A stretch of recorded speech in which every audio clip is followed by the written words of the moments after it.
The gunshot echoed through the small town of Sweetwater, Texas, in 1875. But Madeline Lawson barely flinched as she pressed a cool cloth to her feverish infant's forehead. At 22, she hadn't expected to be alone with a 3-month-old baby in a dusty frontier town, especially not with rumors swirling faster than tumbleweeds in a storm. The whispers had started soon after her husband's departure 6 months ago, growing louder when her belly swelled and culminating now in outright accusations, since the baby arrived with eyes that didn't match either parent's. "They're saying that baby ain't yours to keep," Mrs. Peterson had told her that morning, her voice dripping with false sympathy. "Sheriff's been talking about contacting authorities in Austin."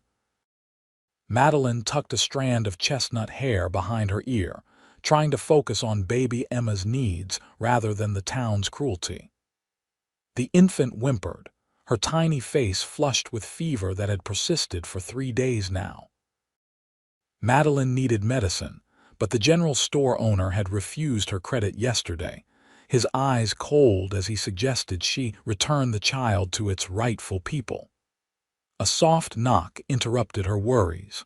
Madeline tensed, reaching for the small revolver she kept beside the rocking chair. Nobody in Sweetwater knocked gently these days. "Who's there?" she called, her voice steadier than she felt. "Noah Tanner, madam. Just rode into town. Your neighbor Mrs. Wilson said you might need some assistance." Madeline hesitated. Old Mrs. Wilson was perhaps the only person in town who'd shown her any kindness lately. Still, she kept the gun close as she opened the door just enough to see the visitor. He stood taller than most men, lean but solid, with sun-bronzed skin and eyes the color of a summer sky. His clothes were trail-worn but clean, and though he wore a gun belt, his hands remained visible and unthreatening at his sides. "What kind of assistance did Mrs. Wilson think I needed, Mr. Tanner?" Madeline asked cautiously. She mentioned a sick child in a town full of unhelpful folks. His eyes dropped to the bundle in her arms. "I've some knowledge of medicine from my time with the army surgeons, and I don't much care for towns that turn their backs on women and children." Emma's whimper grew into a cry, and Madeline's resolve wavered. The fever wasn't breaking and she was running out of options. "Can you truly help her?" Tears threatened to spill from her eyes. Noah Tanner nodded solemnly. "I can try, miss." "Mrs. Madeline Lawson," she corrected, swinging the door wider, "and this is Emma." Noah stepped inside, removing his hat to reveal sandy hair in need of a trim. His eyes fixed on the crying infant with genuine concern. "How long has she been feverish?" "3 days now. It started mild but keeps getting worse." Madeline watched anxiously as he gently placed a large, calloused hand against Emma's forehead. "I have some willow bark in my saddlebag that might help, and I know a tea that could bring that fever down," he said. "Would you permit me to fetch my supplies?" 20 minutes later, Noah was carefully administering drops of a bitter-smelling liquid to Emma while explaining his training as a medic during the latter years of the war. "I was just a boy when I joined up," he said, his focus on the baby. 17 and foolish, but I had a knack for helping the wounded. After the war, I studied with a doctor in St. Louis for a spell before heading west." "And what brings you to Sweetwater?" Madeline asked, hovering close. A shadow crossed his face. "Just passing through looking for work. Heard the Rocking H Ranch might be hiring." Before Madeline could respond, angry voices approached from outside. She stiffened, recognizing Sheriff Borden's distinctive bark among them. "That'll be the welcome committee," she said bitterly. "They've been trying to run me out of town since my husband left. Now they're claiming Emma isn't mine." Noah's eyebrows rose. "And is she?" The blunt question stung, but Madeline met his gaze directly. I carried her for 9 months and brought her into this world with nothing but Mrs. Wilson to help me. She's mine in every way that matters." A hard knock rattled the door. "Madeline Lawson, open up," Sheriff Borden's voice boomed. "We need to discuss that child." Noah handed Emma back to Madeline, his expression hardening. "Allow me," he said quietly, moving toward the door. When he swung it open, Sheriff Borden stood flanked by 3 other men, including the town's banker, Mr. Phillips, and Reverend Gardner. "This doesn't concern you, stranger," Borden said, hand resting on his gun. "We've business with Mrs. Lawson." Noah leaned casually against the doorframe, effectively blocking entry. "The lady and her child are unwell and not receiving visitors today." "That baby ain't hers," Mr. Phillips said loudly. "Her husband's been gone a year. Anyone can do the figuring." 8 months, Madeline corrected from behind Noah.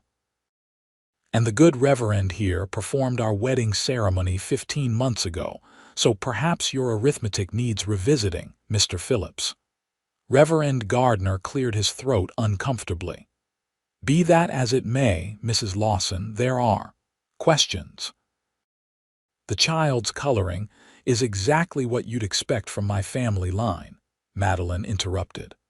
"My grandmother was from Louisiana, with the same olive complexion." Sheriff Borden scoffed. "We've had reports that child might belong to one of them Mexican travelers that came through last spring. Or maybe those Indians from the reservation. Either way, there's laws about such things." Noah's posture shifted subtly, and though his voice remained conversational, there was steel beneath the words. "Seems to me, Sheriff, that the law has better things to do than harass a mother nursing a sick infant, especially when that mother is a widow trying to make her way alone." Madeline sucked in a breath. She hadn't told him she was a widow. "Widow?" Sheriff Borden narrowed his eyes. "Far as we know, Tom Lawson just left town. Died outside El Paso 3 months back," Noah said with such conviction that even Madeline almost believed him. "Stage was ambushed. I was riding shotgun for the company then. Gave me a letter for his wife before he passed, asked me to check on her when I could. Took me a while to make good on that promise." The men exchanged glances, clearly thrown by this new information. "You have proof of this?" Reverend Gardner asked. "Got the death certificate in my saddlebag if you're the type that needs to see a man's tragedy on paper," Noah replied evenly. "Now, if you gentlemen will excuse us, I need to tend to my friend's widow and child as I promised him I would." The sheriff hesitated, then took a step back. "We'll need to see that certificate, Mr. Tanner, Noah Tanner, and you can see it tomorrow when the lady and her child are feeling better." He started to close the door, then added, "By the way, I'll be staying here to help Mrs. Lawson during the baby's illness. Just so there's no misunderstanding about a lady's reputation." The door closed firmly, and Noah turned to find Madeline staring at him. Emma clutched to her chest. "Why would you lie for us?" she whispered. "You don't even know me." Noah's expression softened. "I know enough. I know what it's like to be judged for things beyond your control." He moved to check on Emma again. "The fever's already coming down a bit. She'll sleep soon." "My husband isn't dead," Madeline said, feeling she owed him honesty. "Thomas left when I was 3 months along. Said he wasn't ready for a family and headed to California to seek his fortune." Noah nodded. "I figured it was something like that. Men who leave pregnant wives don't usually send friends to check on them later. Emma was born early, but not that early. She's mine, Mr. Tanner. Thomas is her father, regardless of what the town thinks." "It doesn't matter what I think, Mrs. Lawson," Noah said gently, "but it might help to have a story they'll believe. I can say I met Thomas on the road, that he died in an accident. It would give them less reason to question the child's parentage." Madeline sank into the rocking chair, overwhelmed by this unexpected alliance. Why would you do this for us? Noah was quiet for a long moment, his eyes distant with memories. Because someone once did something similar for my mother and me. She was widowed with a small child in a town that didn't take kindly to her circumstances. He smiled faintly. And because that baby deserves a chance, same as any other. As night fell, Emma's fever broke.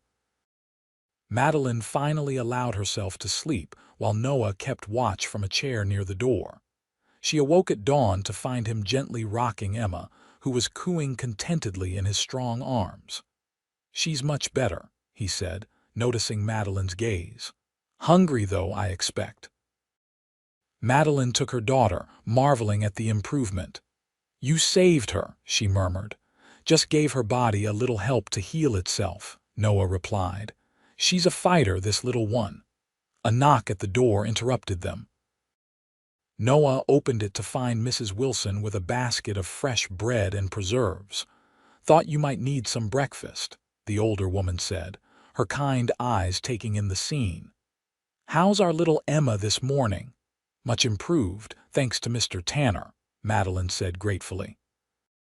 Mrs. Wilson nodded approvingly. "Good to have a man around who knows his business." She lowered her voice. "Sheriff's been asking questions about your story, Mr. Tanner. Sent a telegram to El Paso yesterday." Noah didn't seem concerned. "Did he now?" "Well, tragedies happen on the trail every day. Hard to keep records of them all." After Mrs. Wilson departed, Madeline faced Noah anxiously. "What happens when they discover you lied?" "By then, it won't matter," Noah said confidently. "I need work and you need protection. I'll get hired at the Rocking H, establish myself as a respectable man fulfilling a promise to a dying friend. Once the talk dies down, I'll move on." Madeline felt an unexpected pang at the thought of his departure. "I have no way to repay you." "I'm not looking for payment, Mrs. Lawson. Just doing what's right." He hesitated. "Though I should warn you, the plan works better if people believe I'm staying close to watch over you and Emma. There might be more talk." "There's already talk," Madeline said wryly. "At least this kind might keep us safe." That afternoon, Noah rode to the Rocking H Ranch and returned with news that he'd been hired as a wrangler. The ranch owner, Henry Hamilton, was short-handed and didn't ask many questions beyond whether Noah could ride and rope. "He's sending a wagon of supplies to town tomorrow," Noah explained. "I told him I'd meet it and help load the goods. It gives me a reason to be in town regularly." True to his word, Noah produced a death certificate the next day when Sheriff Borden demanded proof. Madeline didn't ask where he'd obtained it or how he'd managed to fill it out so convincingly. She was simply grateful when the sheriff, though suspicious, couldn't find grounds to dispute it. As days passed, a routine developed. Noah stayed at the bunkhouse on the ranch but rode into town every other day, bringing supplies and checking on Madeline and Emma. He helped repair her leaking roof and the broken well pump, tasks her husband had left undone. The town's attitude gradually shifted. With a man apparently looking after Madeline and Emma, the whispers faded. Some still gave them sidelong glances, but direct confrontation ceased. One evening, 3 weeks after Noah's arrival, Madeline prepared a special dinner to thank him. As they ate, she noticed him watching Emma with genuine affection as the baby played on a blanket nearby. "You're good with her," Madeline observed. "Do you have children of your own somewhere?" Noah shook his head. "Never married, been moving too much to settle down." "And your own family?" He was quiet for a moment. "My mother passed 10 years ago, no siblings.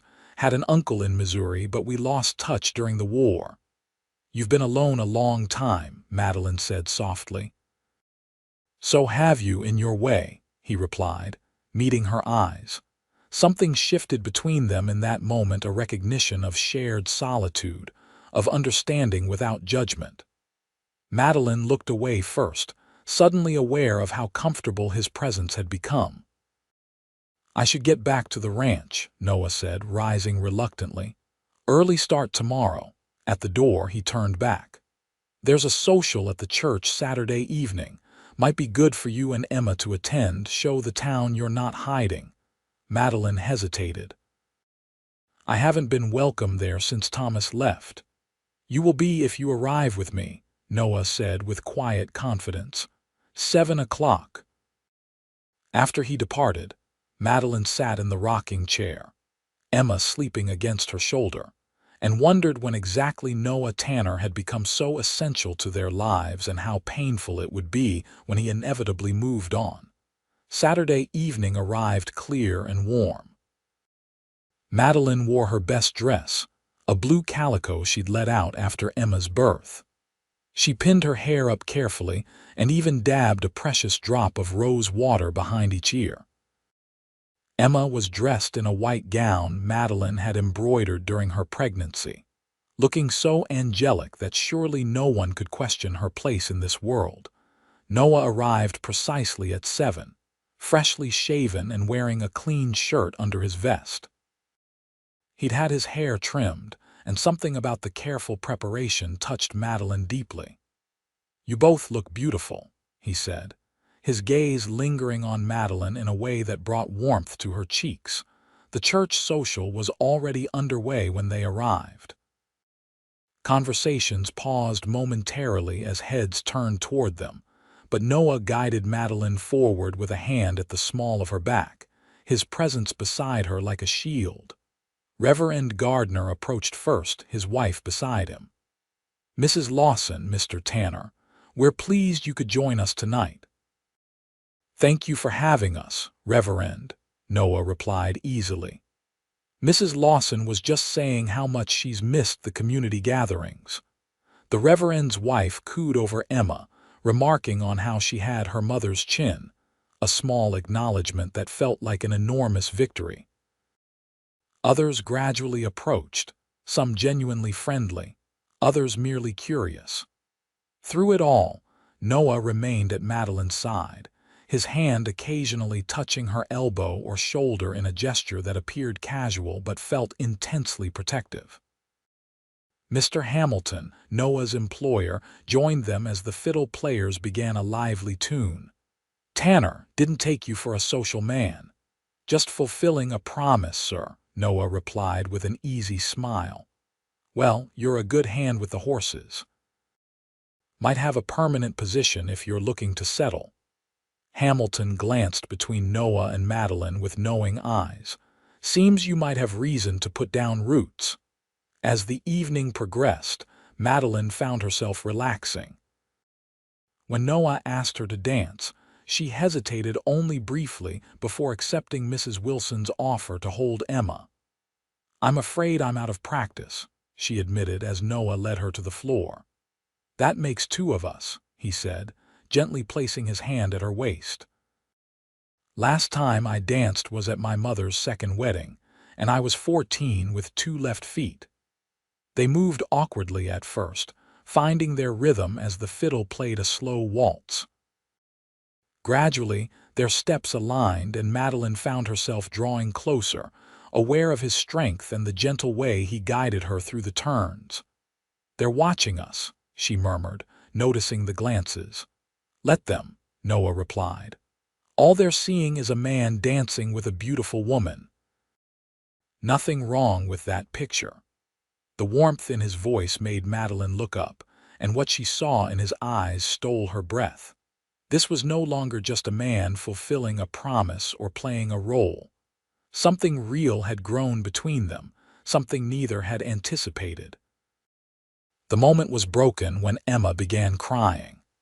Madeline reluctantly pulled away to retrieve her daughter, but the connection lingered, charging the air between them for the remainder of the evening. Walking home under a star-filled sky, Emma sleeping in Madeline's arms, Noah finally spoke the question that had been building all evening. Madeline, I know this started as a way to protect you and Emma, but I find myself. He paused, searching for words. I find myself thinking of you both even when I'm at the ranch. I wonder if perhaps, in time, There might be something more genuine between us. Madeline stopped walking, her heart racing. Noah, you don't owe us anything. You've already done more than this isn't about owing, he interrupted gently. It's about how I feel when I'm with you, when I'm holding Emma. Like I've found something I didn't even know I was searching for. Tears welled in Madeline's eyes.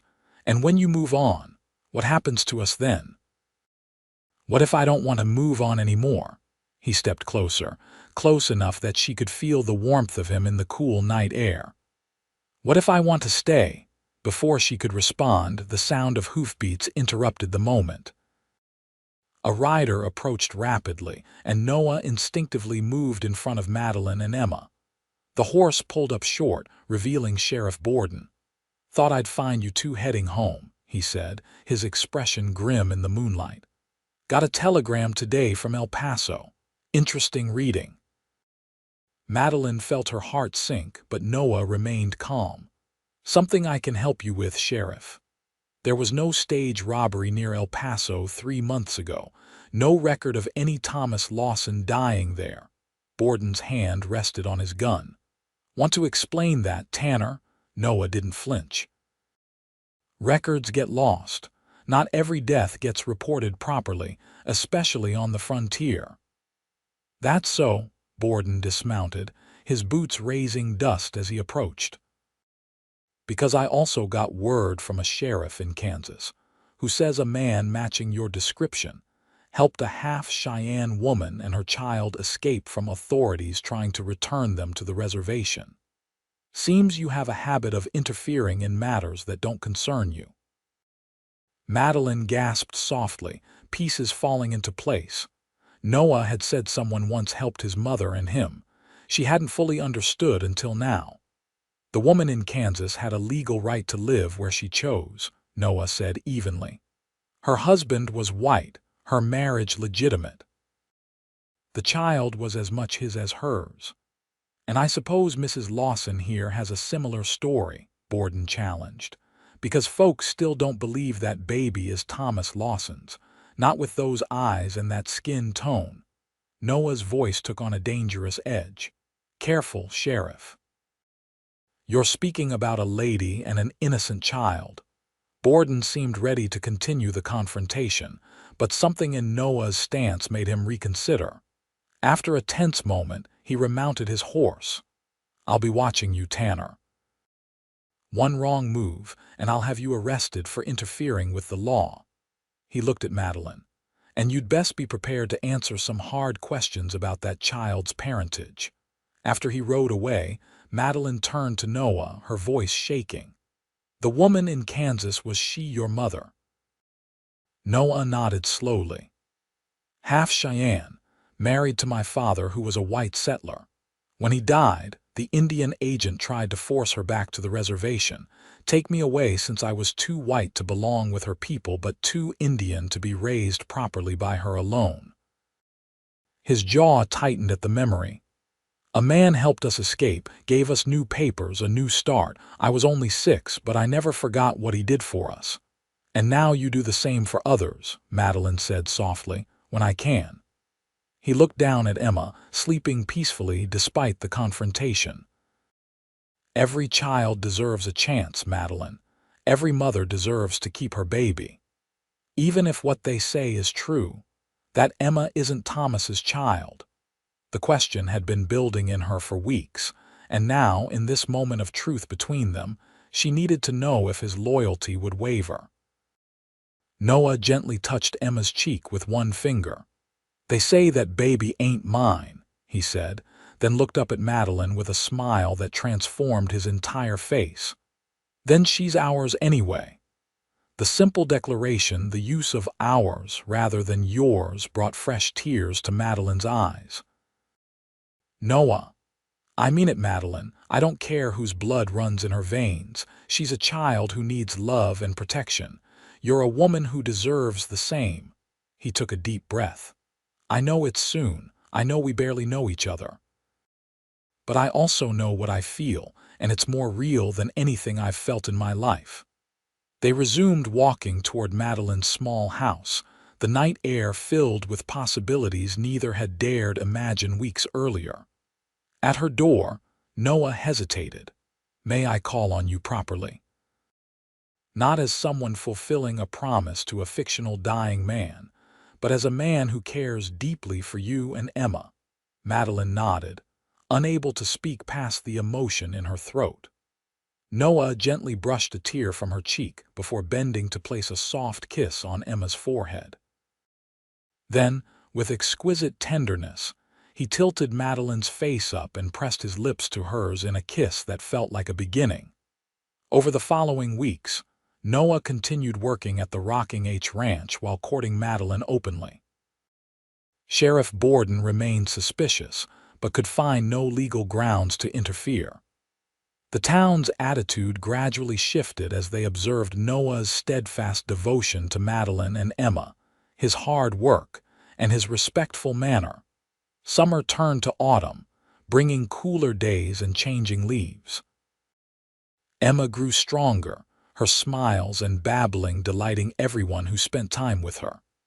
Noah built her a cradle from pine wood, carving her name along the headboard with painstaking care. One evening in late October, he arrived at Madeline's house with an unusual nervousness about him. After dinner, as they sat on the porch watching the sunset while Emma slept inside, he finally revealed the cause. "I've been saving," he said, reaching into his pocket. "And Mr. Hamilton has offered me a permanent position as his foreman with a small house on the property." Madeline's heart quickened. "That's wonderful news, Noah. It would be a good place to raise a family," he continued, his voice uncharacteristically uncertain. "Room for children to run, horses for them to ride when they are older." "Children," Madeline echoed, her breath catching. Noah slid from the porch bench to one knee before her, opening his hand to reveal a simple gold ring. "Madeline Lawson, I know our beginning was unusual, but I've come to love you and Emma more than I thought possible. Would you do me the honor of becoming my wife, of allowing me to be Emma's father in every way that matters?" Tears spilled down Madeline's cheeks as she nodded. "Yes," she whispered. "Yes, Noah." The kiss they shared sealed more than a promise between two people. It cemented a family formed not by blood, but by choice and love. They married 2 weeks later in a small ceremony at the church. Reverend Gardner, who had gradually come to support their union, officiated. Mrs. Wilson stood as witness, holding Emma, who wore a new dress Madeline had sewn for the occasion. Mr. Hamilton and several ranch hands attended, along with a surprising number of townspeople whose curiosity had given way to acceptance, if not outright approval.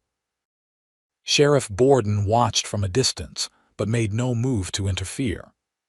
The truth of Emma's parentage remained unspoken, a private matter between Madeline and Noah, who made it clear through his actions that the child was his daughter in every way that counted. After the ceremony, as they prepared to leave for their new home at the Rocking H, Noah lifted Emma into his arms. The baby reached for his face, patting his cheeks with delighted recognition. "Hello, my beautiful girl," he murmured. "Ready to go home with Mama and Papa?" Madeline's heart swelled as she watched them, this man who had ridden into their lives and changed everything with his courage and compassion. "She knows you're her father," she said softly. "She's known from the beginning." Noah kissed Emma's forehead, then reached for Madeline's hand. "Let's go home," he said, and the three of them rode out of town toward the setting sun, leaving behind the whispers and doubts to begin their life together on the open plains of Texas. Life at the Rocking H Ranch settled into a rhythm that suited the new family perfectly. The foreman's house, though small, provided ample space for them with its 2 bedrooms, sturdy kitchen, and wide front porch that caught the evening breeze. Noah's position came with respect and a steady income that allowed Madeline to focus on creating a warm home rather than taking in washing and mending as she had in town. Emma thrived in the ranch environment, growing from a baby into a toddler who delighted in watching the horses from her father's arms and giggling at the antics of the barn cats.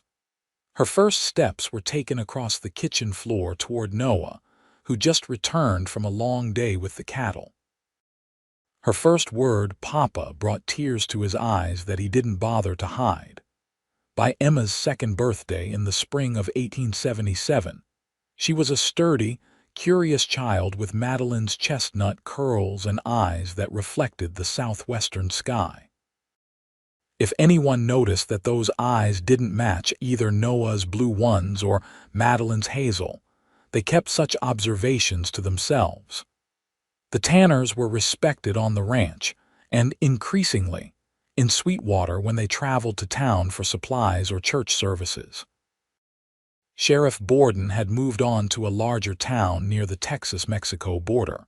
His replacement, a younger man who had no interest in stirring up old controversies.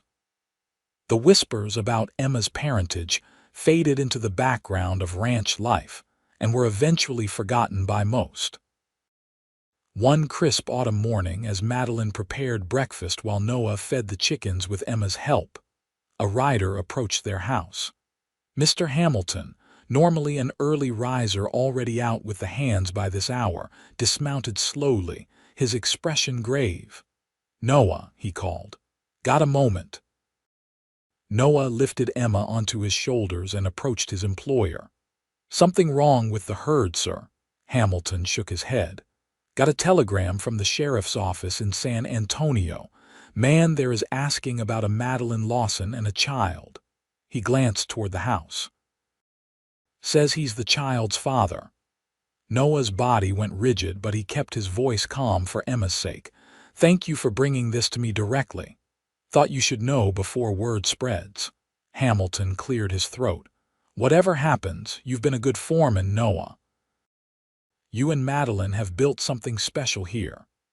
After Hamilton rode away, Noah stood frozen in place until Emma patted his head. "Papa, hungry." He lifted her down, forcing a smile. "Let's get you to Mama for breakfast, little one."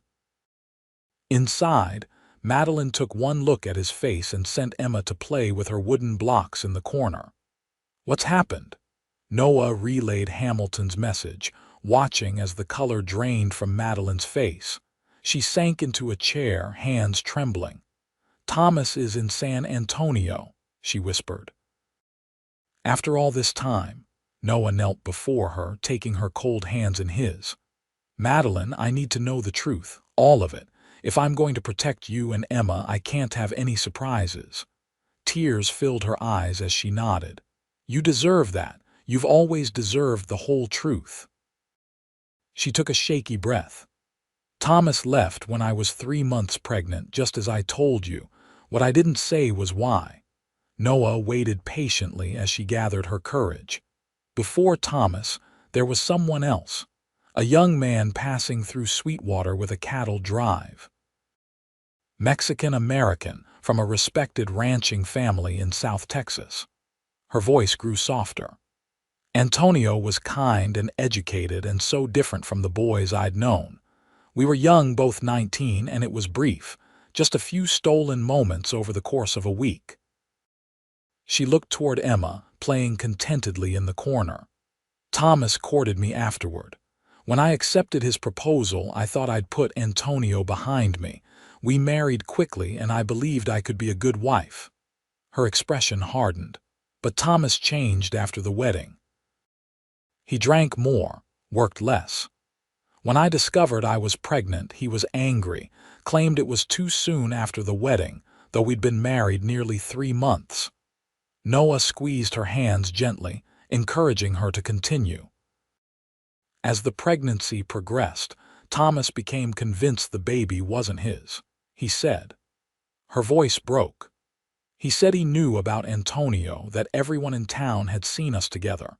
He called me terrible names and said no child of his would have Mexican blood. The night he left, he was drunk, threatening that he'd take the baby away when it was born, put it in an orphanage." "Did he hurt you?" Noah asked, his voice dangerously quiet. Madeline shook her head. Not physically, but his words were cruel enough. She wiped away tears. After he left, I hoped he'd never return. When Emma was born with her beautiful eyes, Antonio's eyes, I knew Thomas would never accept her, but I never imagined he'd come back to claim her after abandoning us both. Noah rose and paced the small kitchen, his mind racing. Does Emma's father, Antonio, know about her? No. He was gone before I knew I was pregnant. His family's ranch is near San Antonio, though, if Thomas went there asking questions. She looked up, panic in her eyes. Noah, what if he tells Antonio? What if they both try to take her from us? Noah returned to her side, his expression resolute. No one is taking our daughter, Madeline. No one. But legally, I adopted Emma when we married. Reverend Gardner filed the papers himself. Noah cupped Madeline's face in his hands. More importantly, Emma is ours in every way that matters. We've raised her, loved her, protected her. No court would take a happy child from her parents to give her to a man who abandoned her before birth or one who's never even met her. Madeline leaned into his touch, drawing strength from his certainty. What do we do now? We prepare, Noah said firmly, and we face whatever comes together. The waiting proved harder than either anticipated. Days passed with no further word from San Antonio. Noah arranged for one of the ranch hands to ride into Sweetwater daily to check for telegrams, not wanting Madeline to face potential confrontation in town. He also spoke privately with Mr. Hamilton, who promised his full support and offered to provide testimony about the family's life at the ranch if needed. A week after Hamilton's warning, Madeline was hanging laundry while Emma played with a kitten in the yard when the sound of approaching horses made her freeze. Noah was out with the herd and wouldn't return until evening. She quickly gathered Emma into her arms and stood tall as two riders came into view. The first was Sheriff Parker from Sweetwater, looking uncomfortable with his task. The second was a man Madeline had hoped never to see again, Thomas Lawson, older and harder than she remembered, his once handsome face now bearing the marks of hard living and excessive drink. "Madeline," Thomas called, dismounting with a smirk. "Been a long time." She held Emma tighter. "Not long enough, Thomas." Sheriff Parker cleared his throat. "Mrs. Tanner, Mr. Lawson here has made certain claims regarding the child. I explained you're legally married to Noah Tanner now, but that don't change the fact that the brat was born while she was still my wife," Thomas interrupted, his gaze fixed on Emma, who buried her face in her mother's neck, sensing the tension. "Don't look much like me, does she?" "She looks like my daughter," Madeline replied coldly. "The daughter you denied and abandoned before she was even born." Thomas took a step forward. "I've had time to reconsider. A man should raise his own blood." "Is that what this is about, blood?" Madeline's laugh was bitter. "You made it perfectly clear what you thought about Emma's blood when you left." A flash of anger crossed Thomas's face. "Watch yourself, Madeline. I've got rights." "You forfeited any rights when you abandoned your pregnant wife," came a steady voice from behind them. Noah had returned, riding hard from the pastures after one of the hands spotted the visitors. He dismounted in a fluid motion, positioning himself between his family and Thomas. "This the new husband?" Thomas asked with a sneer. "The one playing daddy to another man's get?" Noah's expression remained calm, though Madeline could see the tension in his shoulders. "I'm Noah Tanner, Emma's father in every way that matters." "Sheriff," Thomas appealed, "you can see plain as day that child ain't mine nor his." "Got the look of that Mexican cattle hand Madeline was sweet on before our marriage." Sheriff Parker shifted uncomfortably. "Mr. Lawson, these are serious allegations. Without proof, Thomas laughed harshly. "Look at her." Everyone in Sweetwater knows Madeline was carrying on with that Antonio fellow, then conveniently marries me just weeks after he leaves town. That's enough, Noah said, his voice quiet but commanding. Sheriff, my wife and I have established our family legally and openly. Emma bears my name and I claim her as my daughter. Whatever Mr. Lawson's concerns, they come too late and with questionable motives. Thomas stepped closer, his hand moving toward the gun at his hip. I ain't leaving without what's mine. Noah didn't flinch. Emma isn't property to be claimed, and she certainly isn't yours. You made that choice 2 years ago. The tension stretched between the men, and Madeline feared violence until Sheriff Parker intervened. That's enough, both of you. This isn't something to be settled with guns. He turned to Thomas. Lawson, if you want to pursue this legally, you'll need to file papers in court. Until then, the child remains with her mother and legal father. Thomas's face darkened with rage. This ain't over, he snarled, mounting his horse. I'll be back with papers that'll make things real clear about whose brat she is and who she belongs with.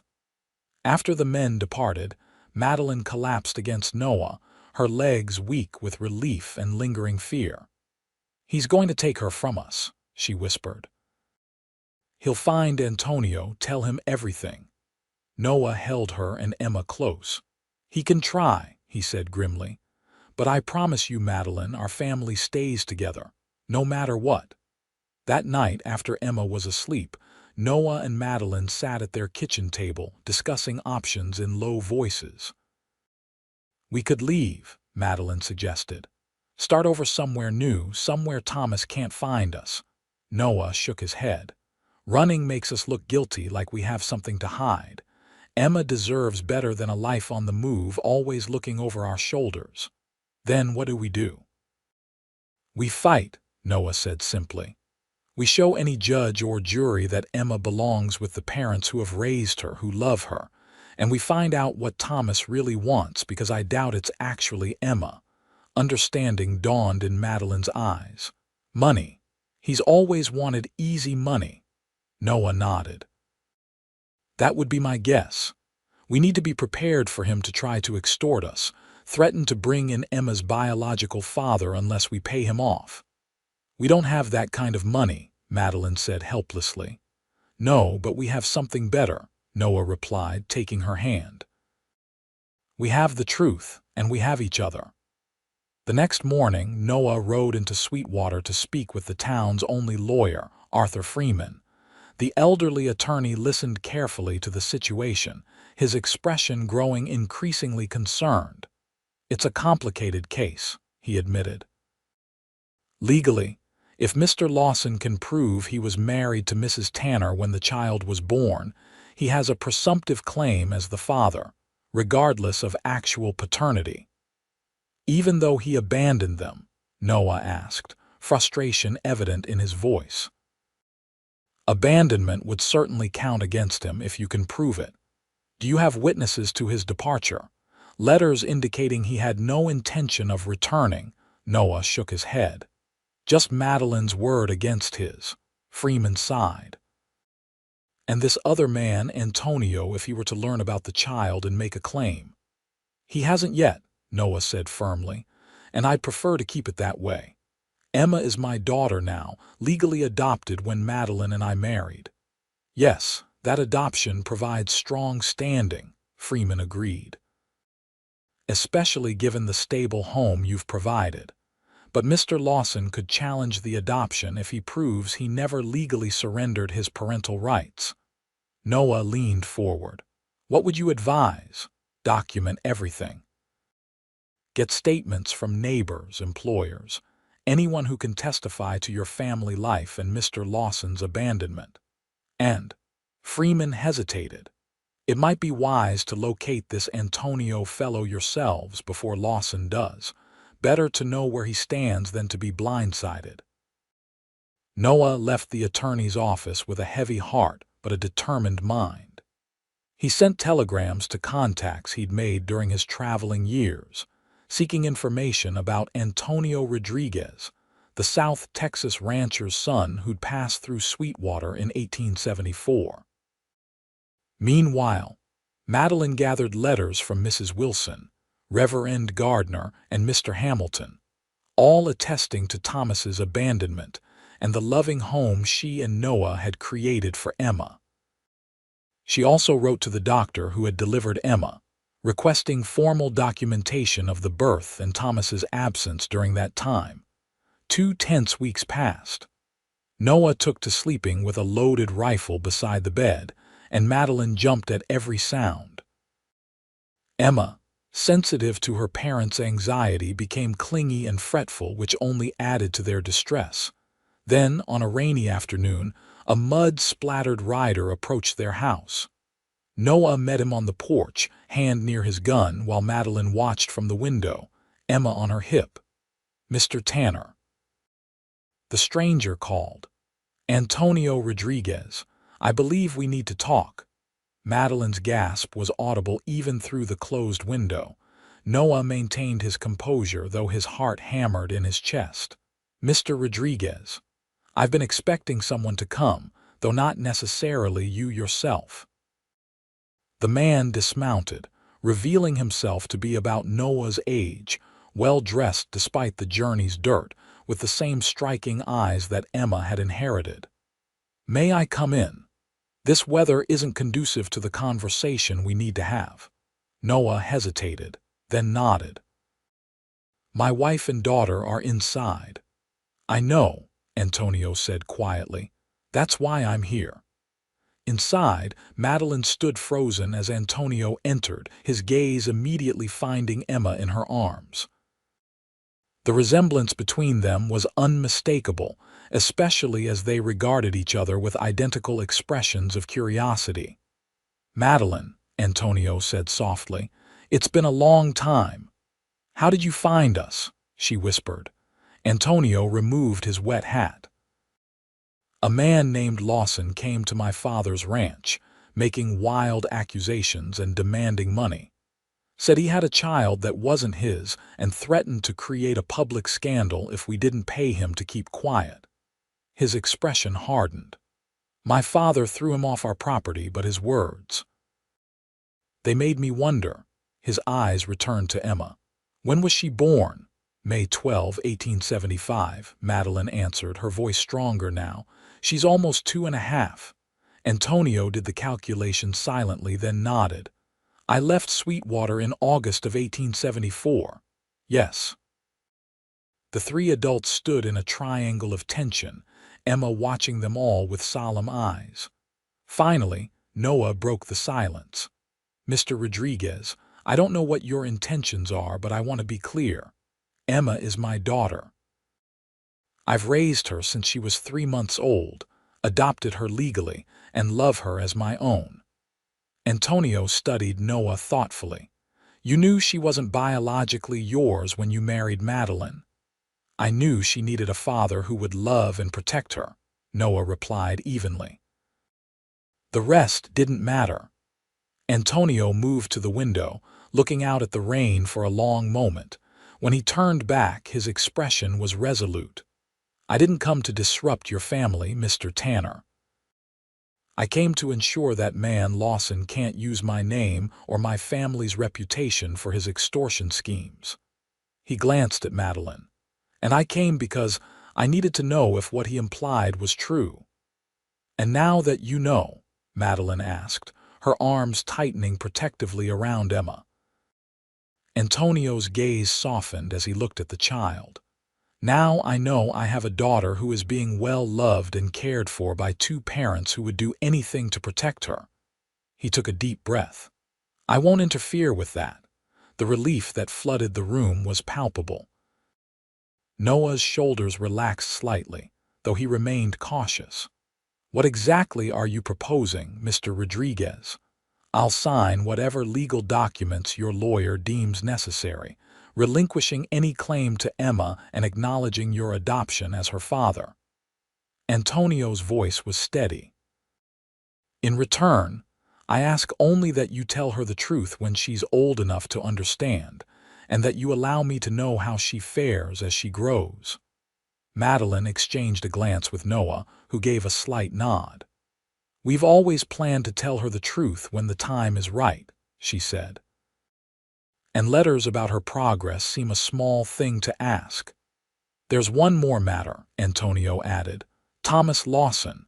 He's not a man to give up easily, especially when he believes money is at stake." "We're prepared to fight him legally," Noah said. Antonio smiled grimly. "That may not be necessary. After my father removed him from our property, Lawson got into an altercation at a saloon in San Antonio. He's currently in jail for assault and won't be released for at least 30 days. By then, our legal arrangements regarding Emma will be finalized." The relief of this news brought tears to Madeline's eyes. Noah moved to her side, placing a supportive arm around her shoulders. "Would you like to hold her?" Madeline asked Antonio suddenly. "Just once before." Antonio hesitated, then nodded, emotion evident in his eyes. Madeline carefully transferred Emma to his arms. The child studied his face with serious eyes, reaching one small hand to touch his cheek in a gesture so familiar it made both Madeline and Noah's hearts ache. "Hello, Emma," Antonio said softly. "You are a very lucky little girl to have such loving parents." He looked up at Noah and Madeline, "and they are very lucky to have you." The moment was brief but powerful. When Antonio handed Emma back to Madeline, there was a sense of rightness to the exchange and acknowledgement of biological connection, but also a clear understanding of where Emma truly belonged. Antonio stayed for dinner, the initial awkwardness gradually giving way to a cautious respect between the three adults. He spoke of his family's ranch near San Antonio, his recent marriage to a childhood friend, and his hopes for children of his own someday. "My wife knows I came here," he assured them. "I told her everything before we married. She supports my decision to ensure Emma's well-being without disrupting her life." After Emma was put to bed, the adults finalized their agreement. Antonio would travel with Noah to Sweetwater the next day to meet with Attorney Freeman and sign the necessary documents. He would also provide a sworn statement regarding Thomas Lawson's attempted extortion, which could be used if Thomas tried to pursue a legal claim to Emma in the future. As Antonio prepared to leave for the bunkhouse where he would spend the night, he paused at the door. "Thank you," he said simply, "for loving her when I couldn't, for being the father she needs." Noah extended his hand, which Antonio shook firmly. "Thank you for seeing what's best for her. Not every man would have the courage to do what you're doing." After Antonio departed, Madeline and Noah stood in their small living room, the emotional weight of the day finally catching up to them. "He's a good man," Madeline said softly. "I'm glad Emma will know the truth someday." Noah pulled her into his arms. "Are you all right? This can't have been easy for you." She rested her head against his chest, listening to the steady beat of his heart. Seeing them together was strange, but it also made me certain of what I've known all along. You're Emma's true father, Noah. Biology doesn't make a parent love and sacrifice do. Noah kissed the top of her head. "I fell in love with both of you from the beginning, even when I was just pretending to be fulfilling a promise to a fictional dying man." Madeline laughed softly at the memory. "You were quite convincing with that death certificate." "Former Army scout," he reminded her with a smile. "I learned a few useful skills along the way. Skills that brought us together and saved our family," she murmured, reaching up to touch his face. "I love you, Noah Tanner." "And I love you, Madeline Tanner," he replied, bending to kiss her properly. "Now and always." The legal matters were settled quickly and without fanfare. Antonio signed papers relinquishing any claim to Emma and acknowledging Noah's adoption.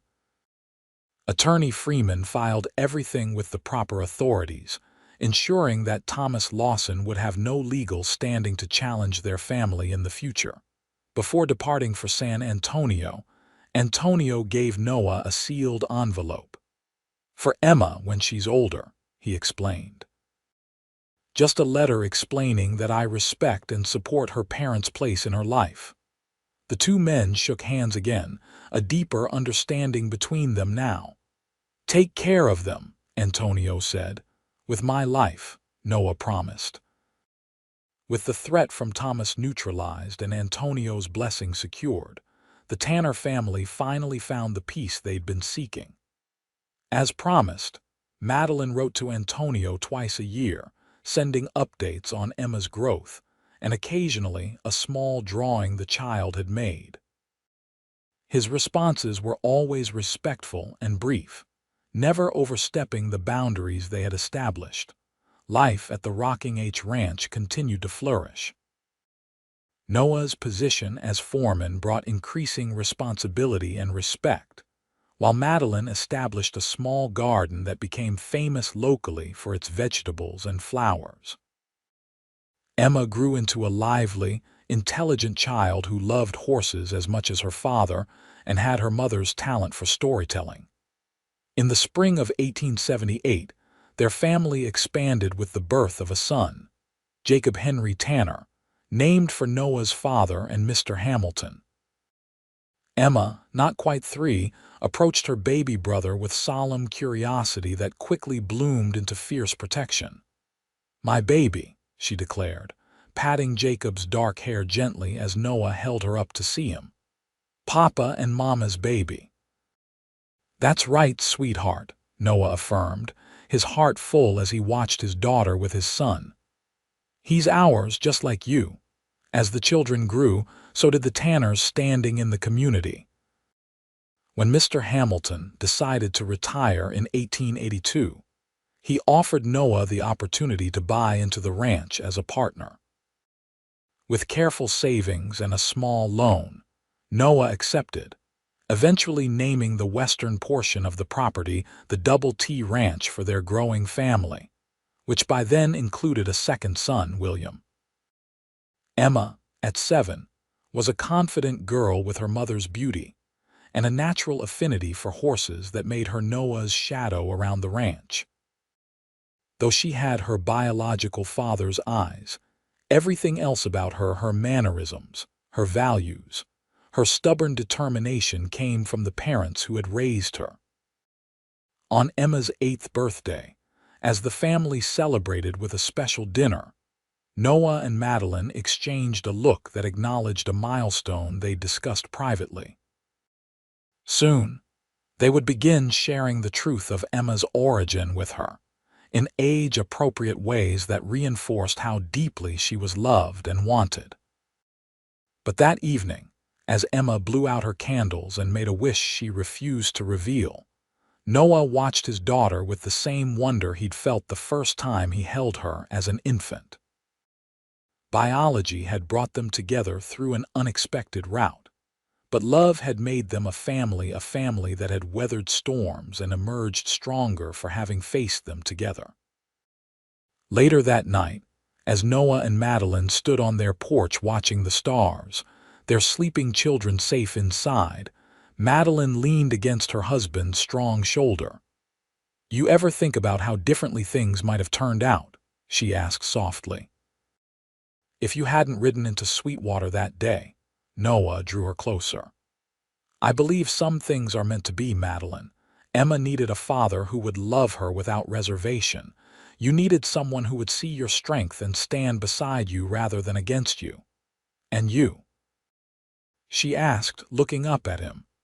"What did you need?" His smile was tender in the moonlight. "A family to call my own, a place to belong." He kissed her gently. "A love worth staying for." Inside, Emma stirred and called out sleepily.